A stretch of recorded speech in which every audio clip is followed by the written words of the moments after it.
तो ये कहानी एक बहुत बड़े बिजनेसमैन लड़के की है जिसका नाम मिनक्यू होता है। उसे एक बहुत ही खतरनाक बीमारी थी। उसे इंसानों से एलर्जी होती है। जब भी वो किसी इंसान को हाथ लगाता या छूता, उसके जिस्म पर दाने होने लगते, लाल रंग की जिल्द हो जाती, यहाँ तक कि सांस लेने में भी दिक्कत होती थी। मिनक्यू अपनी इस बीमारी से बहुत तंग था। वो आम इंसान की तरह जिंदगी गुजारना चाहता था। उसे भी अपनी जिंदगी में कोई दोस्त चाहिए थी, उसे शादी करनी थी, मगर अपनी इस बीमारी की वजह से वो हमेशा अकेला रहता। यही वजह थी कि उसने अपने आप को 10 साल से घर में कैद किया हुआ था। मिनक्यू अपना इलाज अपने घर पर ही करवाता था। एक दिन उसका डॉक्टर घर पर आता है और मिनक्यू से कहता है कि वो अपनी इस बीमारी के साथ रहना अब सीख ले, क्योंकि उसकी इस बीमारी का कोई इलाज नहीं था। साथ ही वो उसे हाथ पर बांधने के लिए एक घड़ी देता है जिसमें अलग अलग तरह के रंग थे जो इसकी एलर्जी की हालत को बताएंगे। नीले रंग में एलर्जी नॉर्मल, पीले रंग में हल्का सा अटैक होगा, ऑरेंज में मिनक्यू की वेन्स नसें काम करना बंद कर देंगी और जैसे ही लाल रंग होगा वो कुछ ही देर में मर जाएगा। एक दिन एक साइंटिस्ट मिनक्यू से राब्ता करता है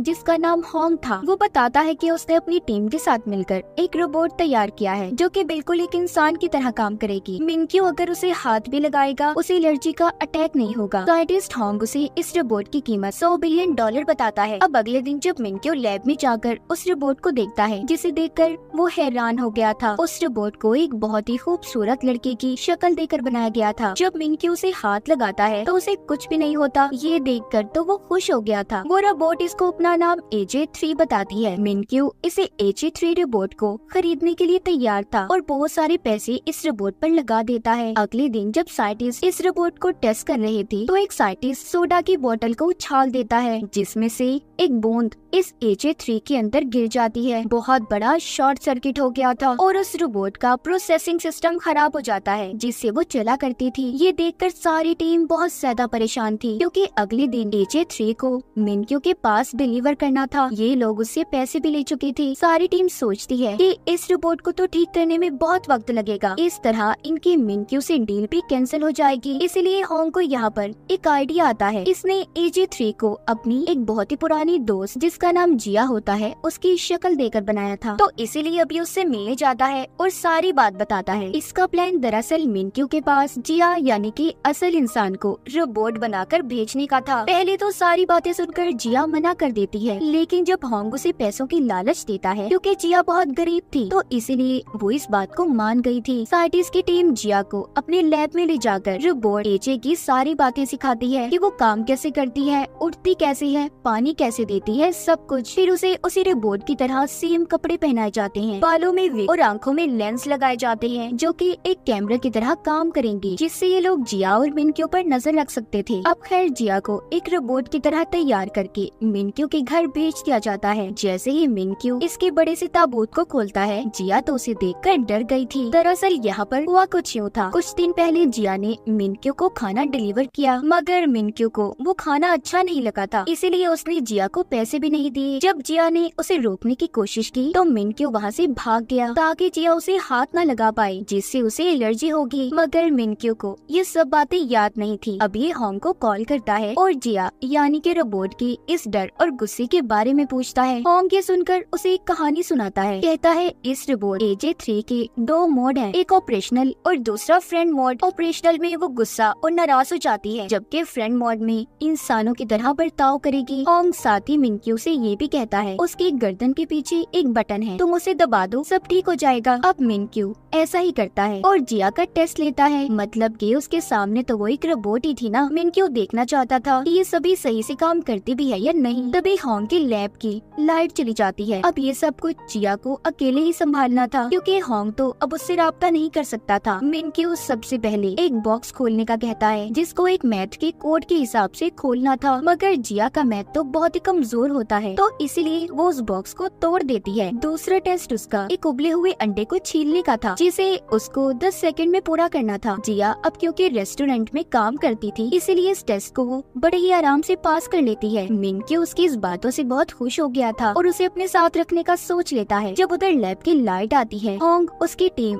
जिया के लेंस से जुड़ जाते हैं। वो देखते हैं कि जिया मिनक्यू पर चिल्ला रही थी क्योंकि वो तो उसकी बैटरी चेक करने के लिए उसकी कमर पर हाथ रखता है। इसीलिए अब मिनक्यू होंग को कॉल करके कहता है तुम मुझे धोखा दे रहे हो, इस रोबोट की तो बैटरी ही खराब है। वो ये सुनकर कहता है देखिए ऐसा कुछ नहीं है और जब भी तुम्हें लगे कि इस रोबोट में कोई प्रॉब्लम है तो तुम इसे मेरे पास ले आना, मैं ठीक कर दूंगा। अगर तुमने उसे हाथ लगाया तो शॉर्ट सर्किट भी हो सकता है।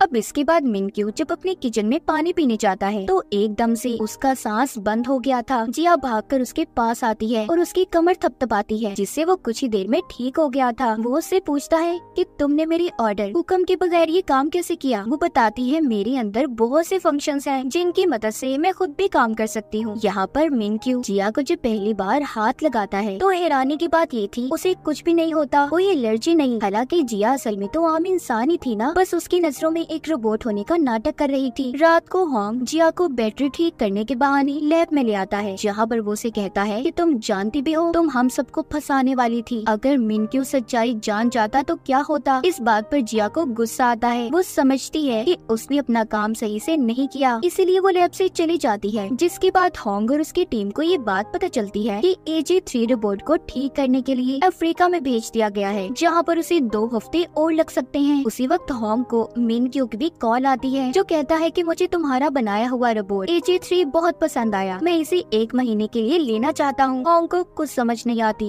कि अब वो क्या करेगा, इसीलिए वो जिया को वापस बुलाता है और कहता है कि कुछ दिन और तुम्हें रोबोट बनकर मिनक्यू के सामने रहना होगा। इसके बदले में वो उसे ज्यादा पैसे देने की लालच भी देता है और कहता है कि हर रात तुम्हें चार्ज करने के बहाने हम लैब में ले आएंगे। ये सब बातें सुनकर जिया फिर से रोबोट बनने के लिए तैयार थी। एक दिन जिया बाथरूम में जाती है, बाथरूम को मिनक्यू के महंगे परफ्यूम से साफ कर रही थी। तभी उधर मिनक्यू आ जाता है और उसे इस तरह देखकर कहता है कि रोबोट तो पानी के पास नहीं जा सकते, तो तुम ये सब कैसे कर रही हो। जिया रोबोट की तरह उसे जवाब देती है कि मैं एडवांस रोबोट हूँ जो हर काम कर सकती हूँ। तभी मिनक्यू जब मुड़ने लगता है तो वो जिया के मुंह पर आते पसीने को नोटिस करता है। ये देखने जब वो दोबारा पीछे मुड़ता है तो तभी उसका पाँव साबुन के ऊपर आ गया था, जिससे वो फिसल जाता है और उसकी कमर में चोट लग गई थी। इस तरह एक दिन जिया सफाई करते हुए मिनक्यू के ताश के पत्तों का बना हुआ घर खराब कर देती है, जिसको बनाने में उसे 10 साल लगे थे। ये देखकर मिनक्यू को गुस्सा आ जाता है। तभी जिया कहती है मेरी बैटरी 5% रह गई है और खुद ही बंद होने का नाटक करती है। मिनक्यू होंग को अपने घर पर बुलाकर पूछता है कि आखिर तुम्हारे रोबोट में क्या मसला है, उसकी गलतियों की वजह से मेरे नुकसान हो रहे हैं। होंग कहता है मुझे थोड़ा टाइम दे, मैं इसे ठीक कर दूंगा। एक दिन मिनक्यू के खास मेहमान ने घर पर आना था तो इसलिए वो जिया को बाहर निकलने से मना करता है। दरअसल ये उसका खास मेहमान एक लड़की थी जिसे मिनक्यू बहुत पसंद करता था। अब वो लड़की जब उसके घर आती है और मिनक्यू से मिलते हुए उसके कंधे पर हाथ लगाती है, उसको एलर्जी होने लगी थी। वो लड़की मिनक्यू की इस बीमारी के बारे में नहीं जानती थी, तो इसीलिए वो एक मीटिंग का बहाना बनाकर वहाँ से भागकर घर के अंदर आ जाता है और उस कमरे तक पहुँचने की कोशिश करता है जहाँ पर उसकी एलर्जी के इंजेक्शन थे, मगर कमजोर होने की वजह से इंजेक्शन को नहीं लगा पाता। तभी ये देखकर उधर जिया आती है। मिनक्यू जमीन पर बेहोश पड़ा था। यही से कहानी हमें उस वक्त की दिखाई जाती है जब मिनक्यू को ये बीमारी नहीं थी, उसके लिए सब कुछ नॉर्मल था। मिनक्यू ने जब ताश के पत्तों का पहला घर बनाया तो बहुत खुश हुआ। एक दिन छोटे मिनक्यू की बर्थडे पार्टी थी, बहुत से लोग जमा होते हैं, सभी बहुत खुश थे। जब पार्टी से मिनक्यू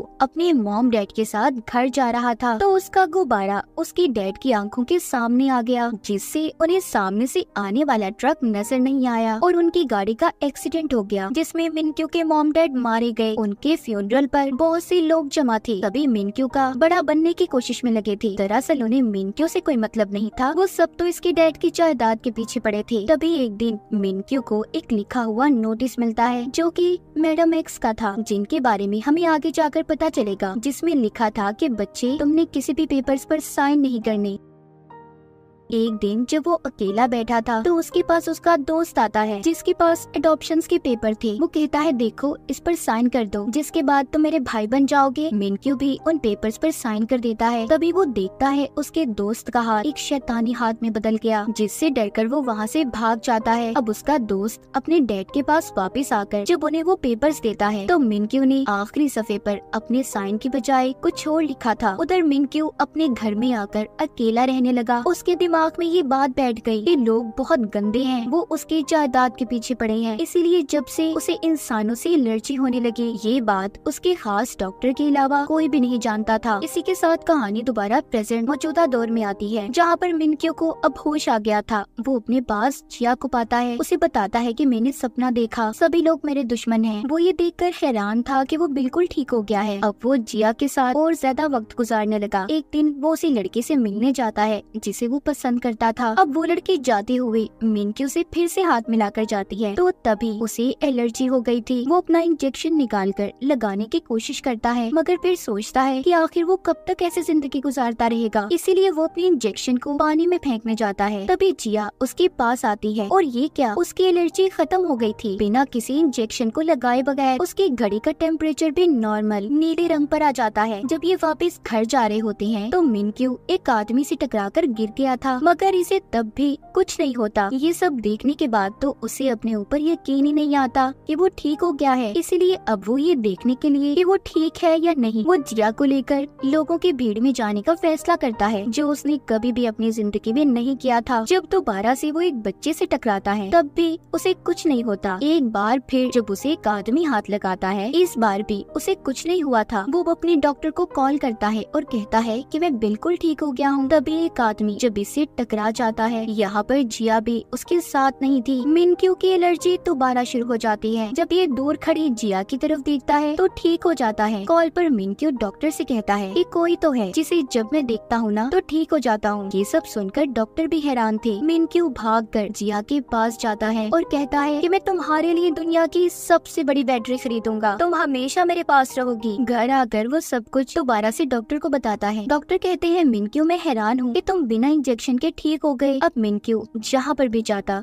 जिया को अपने साथ साथ रखता। उसकी नजर में तो अब भी वो सिर्फ एक रोबोट थी। उधर लैब में दिखाया जाता है असल AJ3 रोबोट ठीक हो गई है, मगर उसे ठीक से काम करने में कुछ वक्त अभी और लगने वाला था। जब जिया को ये बात पता चलती है कि AJ3 रोबोट ठीक हो गई है तो उदास हो जाती है, क्योंकि अब इसे भी मिनक्यू के साथ रहने की आदत हो गई थी। एक दिन मिनक्यू जिया को होटल में लेकर जाता है, जहाँ पर वो लड़की अपने डैड के साथ आई हुई थी जिसे मिनक्यू पसंद करता था। वो जिया को ले जाकर एक अलग टेबल पर बिठा देता है। ये बात जिया को बहुत बुरी लगती है। जब मिनक्यू वापस आता है तो वो उसे ठीक से बात नहीं करती। अब मिनक्यू भी जान गया था कि वो तभी महफूज है जब AJ3 रोबोट यानी कि जिया उसके साथ होगी। एक दिन जब वो गैस स्टेशन पर रुकता है तो क्रेडिट कार्ड लेते हुए उसका हाथ वहाँ के वर्कर के हाथ से लग जाता है। थोड़ा आगे जाने पर जब वो इस बात को नोटिस करता है कि उसे किसी ने हाथ लगाया तब भी उसे कुछ नहीं हुआ। ये सारी बातें जब वो अपने डॉक्टर को बताता है तो वो कहते हैं देखो अब तुम ठीक हो गए हो तो उस रोबोट को भेज दो ना जिसे तुमने अपने घर में रखा है। मतलब जिया की बात हो रही थी यहाँ पर, मगर दिल ही दिल में तो मिनक्यू को जिया से प्यार हो गया था। अब वो होंग के पास जाता है और उसे अपने दिल की बात बताता है। ये बात सुनकर वो कहता है कि तुम एक रोबोट की बात कर रहे हो जिसे पहले से डिजाइन किया गया था। मिनक्यू कहता है फिर मैं क्या करूँ, मैं पागल हो रहा हूँ, कैसे भुलाऊं मैं उसकी यादों को। वो कहता है एक रास्ता है, मैं उस रोबोट की सारी यादों को डिलीट कर दूंगा जिससे वो सब कुछ भूल जाएगी और तुम भी कहीं और चले जाना। अब आखिरी बार जिया को AJ3 रोबोट बनाकर मिनक्यू के पास भेजा जाता है। दोनों एक दूसरे को देखते हैं। बाहर बहुत ज्यादा बर्फबारी हो रही थी। आखिरी बार ये दोनों बाहर घूमने जाते हैं, फिर वापस से घर आ गए थे। मिनक्यू जिया का शुक्रिया करता है कि उसने उसे ठीक कर दिया। फिर वो अपने गले से अपनी मॉम का दिया हुआ लॉकेट उतार कर पहना देता है। फिर उसके गले लगकर रीसेट का बटन दबाकर बहुत रोता है। उधर AJ3 रोबोट को भी ये बात पता चल गई थी कि मिनक्यू का फोल्डर डिलीट हो गया है। दोनों रात को एक दूसरे को याद करके बहुत रोते हैं। जिया इतना रोती है कि बीमार हो गई थी। अगली सुबह दोनों अपनी जिंदगी की नई शुरुआत करते हैं। जिया अपनी नानी के घर जाने के लिए तैयार थी। जब वो ट्रेन में बैठी थी तो इत्तेफाक से उसी ट्रेन में मिनक्यू आता है जिसने जिया को देख लिया था। वो सोचता है कि इस लड़की की शक्ल तो बिल्कुल AJ3 रोबोट जैसी है। दोनों एक दूसरे के आमने सामने बैठे थे पर बात तक नहीं करते क्योंकि जिया को मिनक्यू के साथ बोलने से मना किया गया था। अब ये होंग को कॉल करता है और बताता है कि मैंने तुम्हारे रोबोट जैसा एक चेहरा देखा। वो कहता है हाँ, मैंने उस रोबोट को अपने खास की शक्ल दी थी। तो मिनक्यू कहता है क्या मैं उस इंसान से बात कर सकता हूँ? वो कहता है नहीं। इतना कहकर कहकर उसने कॉल को काट दिया था। मिनक्यू को यहाँ पर शक हो जाता है, इसीलिए वो जिया का पीछा करता वहाँ तक आ गया था जहाँ पर ये नौकरी करती और अपनी नानी के पास रहने वाली थी। उसकी नानी का एक होटल था, सब चले गए थे मगर मिनक्यू बैठा उसका इंतजार कर रहा था। जिया तंग आकर उसके पास जाकर बताती है कि हाँ, मेरा ही चेहरा AJ3 को दिया गया, इसके बदले मुझे बहुत से पैसे दिए गए थे। ये सब बताकर वो उसे वहाँ से जाने का कहती है मगर मिनक्यू अब इसके पास ही रहना चाहता था। कुछ दिन में उसकी जिया की नानी के साथ भी दोस्ती हो गई थी और वो जिया के साथ वो सब बिताए पल गुजारता है जो इसकी नजर में उसने AJ3 रोबोट के साथ गुजारे थे। एक दिन जब वो वापस आया तो देखता है जिया उधर होटल में नहीं थी, वो अपनी नानी के घर से जा चुकी थी। अब वो उसे पागलों की तरह यहाँ वहाँ ढूंढता है। तभी वो उसे समंदर के किनारे बैठी हुई मिलती है। उसकी नजर जिया के गले में उस लॉकेट पर जाती है जो उसने AJ3 रोबोट को पहनाया था। जिया उससे वो हार छुपाने की कोशिश भी करती है मगर मिनक्यू ने उसे देख लिया था। उसकी हालत बहुत खराब थी। उसे समझ आ जाती है कि उसके साथ बहुत बड़ा धोखा हुआ है। उसकी एलर्जी लाल रंग पर पहुंच गई थी जो ऐसा इसके साथ कभी नहीं हुआ था। वो जमीन पर गिर जाता है। उसके बचने के चांसेस भी बहुत कम लग रहे थे। तभी उधर होंग और डॉक्टर आ जाते हैं जो इसे इंजेक्शन लगाते हैं और घर ले आए थे। उसका इलाज किया जाता है। यहाँ पर जिया मिनक्यू से मिलकर उसे सब कुछ बताना चाहती थी मगर डॉक्टर उसको मना करते हैं। जब मिनक्यू ठीक हो जाता है तो उसके पास उसका एक खास असिस्टेंट आया था जो उसको जिया और होंग की कंपनी के खिलाफ केस करने का कहता है कि उन्होंने उसे धोखा दिया। यहाँ पर हमें ये भी पता चलता है कि वो असिस्टेंट दरअसल जिया का भाई था। उसने जिया के इस धोखे के बाद मिनक्यू के पास से नौकरी छोड़ दी थी। अब मिनक्यू होंग की टीम के पास जाता है और उसे अपने साथ धोखा करने के जुर्म में उनके लैब को खाली करवा देता है। उधर जिया भी मिनक्यू के लिए खाना बनाने में मसरूफ थी। वो रोज उसके लिए खाना बनाकर ले जाने लगी थी लेकिन मिनक्यू को उस पर बहुत गुस्सा था। वो उसका खाना रोज कचरे के डब्बे में फेंक देता। जिया उससे कहती है तुम जो मर्जी करो, मैं रोज तुम्हें खाना देने आऊंगी। मिनक्यू जब रात को सोने लगा था तो उसे जिया की याद सता रही थी। वो बाहर अपनी नौकर के पास जाता है जो आग जलाकर बैठा हुआ था। वो उससे पूछता है कि तुमने भी मुझसे कोई झूठ बोला है तो अभी बता दो। नौकर जवाब देता है कि नहीं, मगर हर इंसान अपनी जिंदगी में कोई ना कोई झूठ लाजमी बोलता है। अगली सुबह दिखाया जाता है जब जिया मिनक्यू के लिए खाना ला रही थी, रास्ते में एक बच्चा आ जाता है जिस वजह से उसकी बाइक का एक्सीडेंट हो गया था और उसके हाथ पर चोट लग जाती है। अब मिनक्यू के पास जिया जब वक्त पर नहीं पहुंचती तो वो बेचैन हो जाता है क्योंकि दिल ही दिल में तो वो उसे बहुत चाहता था। अब जिया दिन में आने की बजाय रात को आती है, रूटीन की तरह उसके टेबल पर खाना सेट करती है और जाने लगी थी कि तभी उधर मिनक्यू आता है, कहता है कि तुम मुझसे झूठ बोलकर और धोखा देकर कितनी खुश नजर आती हो ना। जिया कहती है मेरी बात तो सुनो, मैं तुम्हें बहुत कुछ बताना चाहती हूँ। मगर मिनक्यू कोई भी बात सुनने के मूड में नहीं था और गुस्से से गिलास को तोड़ देता है जिसका कांच जिया के हाथ पर आकर लगा था। उसके हाथ से खून आने लगता है मगर फिर भी वो मिनक्यू से माफी मांगती है और चली जाती है। सुबह को मिनक्यू के घर जिया की दोस्त आती है, उसे समझाने की कोशिश कर रही थी। कहती है कि देखो अपनी जिद छोड़ दो, नहीं तो अपनी यादों में ही कैद होकर अकेले रह जाओगे। जिया होंग की टीम के साथ ऑस्ट्रेलिया जाने वाली है, उसे रोक लो। मिनक्यू जिया के दोस्त के सामने तो नॉर्मल होने का नाटक करता है मगर मन ही मन में वो परेशान हो रहा था। सुबह होते ही जब वो उस जगह पर जाता है जहाँ पर जिया रुकी हुई थी तो वहाँ पर वो होंग की टीम के लोगों को देखता है मगर वो अपनी गाड़ी लेकर वहाँ से चला गया था और वापस अपने घर आ जाता है जहाँ पर आकर वो टीवी में खबर सुनता है। उसे पता चलता है कि आज 70 सितारे आसमान पर टूटे नजर आएंगे। जब वो अपनी छतरी बदलने चाहता है तो उसे जिया की छतरी मिलती है जिसे देखकर वो दोबारा से अपनी और जिया की प्यार भरी यादों में गुम हो जाता है। उधर AJ3 रोबोट भी सही से काम करने लग गई थी। मिनक्यू ने भी अब जिया से मिलने का फैसला कर लिया था क्योंकि वो जान चुका था कि वो उसके बगैर नहीं रह सकता। वो एक चट्टान पर जिया से मिलने जाता है जहाँ पर जिया उसे बताती है मैंने रोबोट बनने का नाटक किया, तुम एक रोबोट के साथ नहीं बल्कि एक इंसान के साथ अपना वक्त गुजार रहे थे। तभी मिनक्यू को AJ3 यानी कि जिया के साथ बिताए हुए पल याद आते हैं। वो कहता है और सच सच बताओ जिया, तुमने मेरे से और कितने झूठ बोले हैं। मैं कितना पागल बेवकूफ इंसान था ना कि असल इंसान और रोबोट में फर्क ही नहीं कर सका। जिया कहती है नहीं, मैंने तुमसे इसके अलावा कोई और झूठ नहीं बोला। तुम्हारे साथ तो वक्त गुजारना मुझे अच्छा लगता था। इस बात पर वो उसे अपने पास बैठने का बोलता है और कहता है अब जो भी बात तुम्हारे दिल में है ना सब बता दो मुझे। वो कहती है मैंने तुम्हारे साथ जितने भी पल बिताए मुझे सब याद है। मैं तुम्हें कभी खोना नहीं चाहती थी और मैंने कई बार कोशिश की कि तुम्हें सच बता दूं, सिर्फ इस वजह से रुक गई कि कहीं तुम्हारी एलर्जी दोबारा से ना हो जाए, क्योंकि ये सब कुछ तभी खत्म हुआ जब तुमने पुरानी यादों को अपने दिमाग से निकाल दिया। ये सुनकर मिनक्यू जिया को अपने पास करता है, मगर फिर उसे याद आ जाता है कि उसे तो एलर्जी है। वो जिया से कहता है, हमारा साथ यही तक था, तुम अपने रास्ते और अब मैं अपने रास्ते। मैं दूर चला जाऊंगा सबसे, जहाँ पर इंसान मेरे करीब ना आए, और पहले की तरह जिंदगी गुजारने लगूंगा। ये सुनकर जिया उसे रोक लेती है और बहुत रोती है। कहती है, प्लीज नहीं जाओ, मैंने तुमसे बहुत प्यार किया है, तुम ही वो इंसान हो जिसका मुझे मेरी जिंदगी में इंतजार था। ये सुनकर मिनक्यू जिया को गले लगा लेता है। आसमान पर बहुत से तारे टूटते हुए नजर आते हैं। सुबह दोनों लंबी ड्राइव पर जाते हैं। जब कैफे से मिनक्यू कॉफी लेता है तो देखता है उसकी घड़ी में फिर से एलर्जी का साइन शुरू होने लगा है। लेकिन जब मिनक्यू जिया को गाड़ी में सोता हुआ देखता है, उसकी एलर्जी नॉर्मल हो जाती है। फिर वो उसे घर छोड़कर जल्दी मिलने का कहता है, जिसके बाद घर आकर वो अपने डॉक्टर को कॉल करता है। डॉक्टर मिनक्यू से कहते हैं, तुम्हारी बीमारी का कोई भी मुकम्मल इलाज नहीं है, ये बीमारी कभी भी आ सकती है और कभी भी जा सकती है। अगले सीन में दिखाया जाता है एक अमीर आदमी जिसका नाम मार्टिन होता है AJ3 रोबोट को होंग से खरीदने आता है, जो अब ठीक हो गई थी। वो कहता है, इस रोबोट को मैं एक खतरनाक हथियार के तौर पर इस्तेमाल करूंगा। वो उसे होंग की टीम से ले जाता है। ये रोबोट दरअसल होंग की टीम को मार्टिन ने ही बनाने का बोला था। अब जब मिनक्यू आता है और AJ3 के बारे में पूछता है तो होंग उसे बताता है कि उसे तो मार्टिन ले जा चुका है, जो कि खतरनाक मुजरिम है। उधर मार्टिन AJ3 को एक बड़े से ताबूत में ले जाने के लिए तैयार था। जब वो उस ताबूत को खोलता है तो उसमें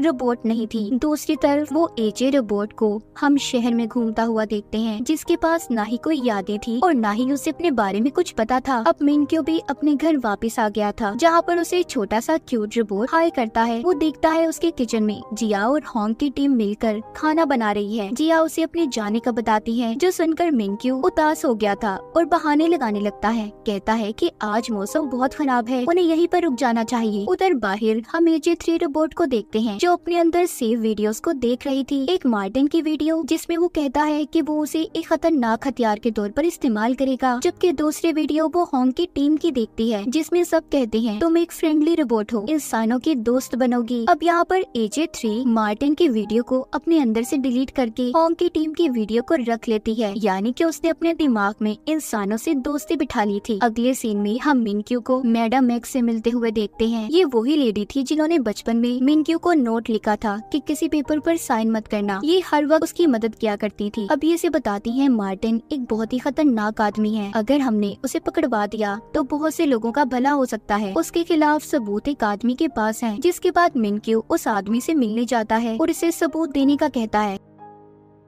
पर वो आदमी थोड़ा डर रहा था। लेकिन मिनक्यू कहता है, देखिए आपकी हिफाजत हमारी पुलिस टीम करेगी, आपको डरने की कोई जरूरत नहीं। इसीलिए वो आदमी अब मिनक्यू को मार्टिन के खिलाफ सबूत देने के लिए तैयार था। मिनक्यू ने वो सबूत पुलिस को पहुंचवा दिए थे। जिया भी मिनक्यू को ऐसी जगह पर ले जाती है जहाँ पर AJ3 को खरीदने की बहुत बड़ी डील चल रही थी। लेकिन वहाँ जाकर मिनक्यू को पता चलता है कि AJ3 रोबोट तो गुम हो गई है। उधर मार्टिन भी इस चीज से परेशान था कि AJ3 के अंदर उसकी सारी बातें रिकॉर्ड थी। उसे डर था कि इस बारे में अगर पुलिस को पता चल गया कि वो कहीं का नहीं रहेगा और पकड़ा जाएगा। इधर सड़कों पर घूमती हम AJ3 रोबोट को देखते हैं, जिसको अपने बारे में कुछ भी नहीं पता था। वो जाकर एक भिखारी के पास बैठ जाती है और उससे अपना एड्रेस पता पूछती है। उधर हर कोई इसे ढूंढ रहा था। जिया और मिनक्यू सड़कों पर उसे तलाश कर रहे थे, जबकि होंग की टीम CCTV कैमरास को चेक कर रही थी। लेकिन जल्द ही मार्टिन के आदमियों को AJ3 रोबोट की लोकेशन का पता चल जाता है। अब उसके सामने दो अजनबी लोग आकर वैन को रोककर कहते हैं कि हम तुम्हारे रिश्तेदार हैं। वो AJ3 रोबोट उनकी वैन में बैठ गई थी कि तभी पुलिस उतर आ जाती है। उन्होंने मार्टिन और उसके लोगों को गिरफ्तार कर लिया था। AJ3 को होंग की टीम अपने लैब में वापस ले आती है। तभी बहुत खुश थी कि उन्होंने रोबोट को ढूंढ लिया और गलत हाथों में जाने से बचा लिया। जिया और मिनक्यू घर वापस आकर बहुत खुश थे। होंग की टीम और सब मिलकर बैठकर खाना खाते हैं, जहाँ पर बैठे ये AJ3 रोबोट की वीडियोस देख रहे थे। जब वो बाहर इंसानों से मिली, AJ3 ने बहुत अच्छा काम किया था। होंग इन्हें बताता है कि मैं इसका चेहरा बदलने वाला हूँ। उस रात सब मिलकर आखिरी बार उसे अलविदा बोलते हैं। अब मिनक्यू भी मीडिया के सामने अपने बारे में सब बता देता है कि उसे इंसानों से एलर्जी है, लेकिन वक्त के साथ साथ सब ठीक हो रहा है। वो उन सबका शुक्रिया अदा करता है जिनकी वजह से वो ठीक हुआ था। जिया और होंग की टीम वो ये भी बताता है कि वो एक AI रोबोट पर बहुत से पैसे खर्च करने वाला है। इतना बताते ही उसकी मार्केट के शेयर इंजीनियर्स आसमानों से बातें करने लगे, अपनी जिंदगी के सही फैसले लेकर। वो बहुत खुश और इत्मीनान नजर आ रहा था। वो जिया को कॉल करता है और रात को खाने पर मिलने का कहता है। अब वो जिया को बताता है कि तुम्हारा भाई अब भी मेरे पास नौकरी नहीं करना चाहता, वो इस्तीफा देने को तैयार है। जिया अब अपने भाई से मिलती है और उसकी बीवी के सामने बात करती है, जिस पर उसकी बीवी उसे नौकरी छोड़ने से मना करती है। अगली सुबह जिया का भाई मिनक्यू के पास जाकर माफी मांगता है और अपना इस्तीफा भी उसने वापस ले लिया था। इसके बाद कहानी कुछ वक्त बाद की दिखाई जाती है। होंग अब एक नया AI रोबोट लॉन्च करने वाला था। उधर जिया का भाई भी